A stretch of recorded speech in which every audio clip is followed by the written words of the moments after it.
This is Chuck Schaefer of Customer TV, and I'm joined by Jeff Pedowitz, founder and CEO of the Pedowitz Group.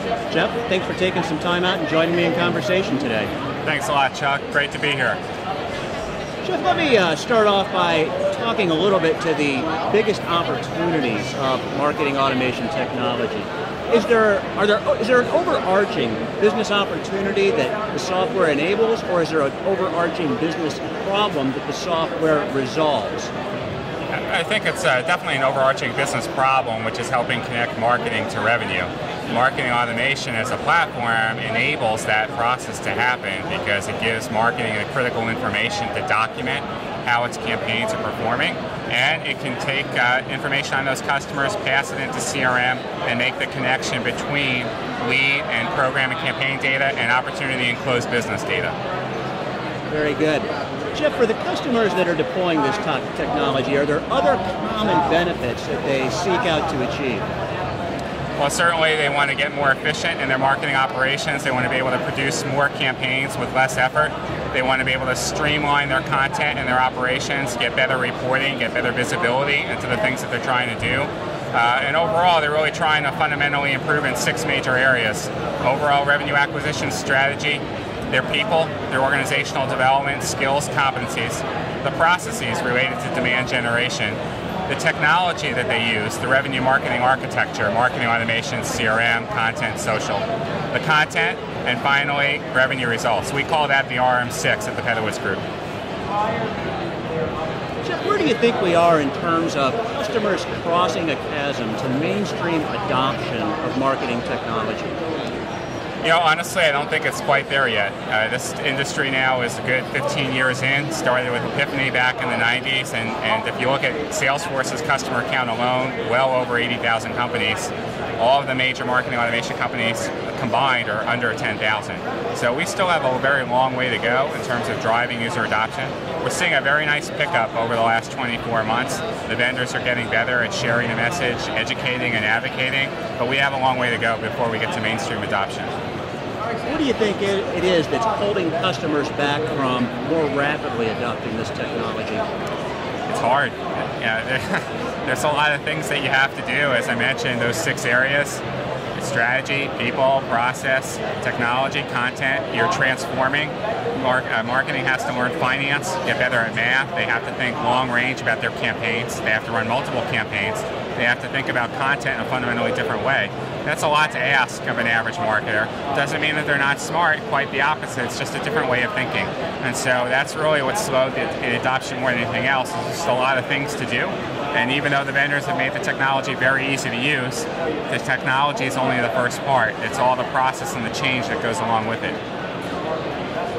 Jeff, do you think that marketing automation technology can provide adopters a competitive advantage, or are we soon to get to the point where the technology becomes so pervasive that it really is more a cost of doing business, and not having it will deteriorate your business model? Well, I think clearly now, because it hasn't gone mainstream, companies that do adopt marketing automation will have a competitive advantage. In fact, today, we sponsor the research with the Lensgold report. We do this every year on how does marketing automation as technology affect revenue and performance. And there was a significant correlation between companies that have adopted it and the competitive advantages that they're achieving it. Now, of course, as time goes on, it becomes more mainstream, and then more it becomes how the company is using the technology to drive results. No different than how a company is using CRM or other technologies that have been around. So to maintain a competitive advantage, it's not just adopting early technology, but it's using it in a meaningful way. Jeff, how is social media fitting into or complementing marketing automation technology? Well, certainly social media has gotten adopted much faster than marketing automation. It's been easier for people to get their arms around. It certainly has more sex appeal and cachet to it. But what it's really serving as is a viable channel as a complement to search. Because marketing automation really only starts with once you have the lead in the database, and it assumes someone's already on your website, where it's going to be in an email program. The social, along with search, is actually interacting with people that are off your website. So social and gamification can start interacting with people no matter where they might be across the web. And if they're in earlier stages of their buying cycle, social as a channel can be used very effectively as a complement to marketing automation to drive demand. What advice would you give to the sales or marketing leader that's about to go into a marketing automation technology selection project? I think first, really sit down and define what your use cases are. What is it that you're trying to accomplish over the next 12 to 24 months? Look at your current capabilities, both personnel and technology, and try and come up with a realistic list of things that you're trying to do. And then start to find vendors that will meet those needs. Jeff, the deployment of all technology solutions involve risk. What are the most common risks when deploying marketing automation technology, and how do you recommend mitigating those risks? Much like any other technology you would implement, misaligned or unrealistic expectations from executives or key salespeople. And so it really starts off with getting a very solid plan and setting that plan with key stakeholders. What is it that we're trying to do?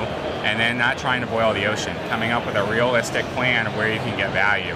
Now, with any of these systems, whether you're using Marketo or others, you can get very good ROI very quickly, but you also have to have a realistic plan of what you're trying to do. And so I think if you don't oversell it and you focus on some brass tacks, you'll be fine. Do you have any other advice for a business leader that's about to embark on a marketing automation technology journey? I think, again, think about what you're trying to do from revenue acquisition and what role you want marketing to play in that process. You need to start off by getting sales and marketing on the same page, regardless of what technology you pick. There has to be a shared definition for leads. There has to be service level agreements in place.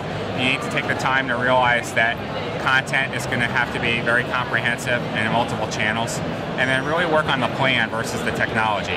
You know, if you really sit down and come up with a good plan, then you pick the right technology to support the plan, you'll be off to the right start.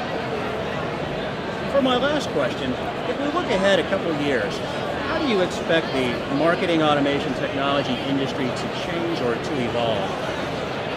Well, it really needs to continue to drive education and adoption, and it's not just really about making the tools easier to use. I think the vendors have accomplished that. I think it's helping customers see different ways in how they can apply the technology to solve real problems. Create more networking, create more opportunities to learn and to share. At this point, there's more than enough technology and functionality under the hood to help any business achieve a lot of results. But most people just don't see the path. They end up having a system after 6 months or a year, and they're just still doing basic email. So really helping the customers understand how they can use the technology to solve problems is the best thing that they can do. Very good, and with that comment, I think we're at a good break point for our conversation. Thank you for your comments, thank you for your insight, and thank you for joining me today. Thanks a lot, Chuck. Really appreciate it.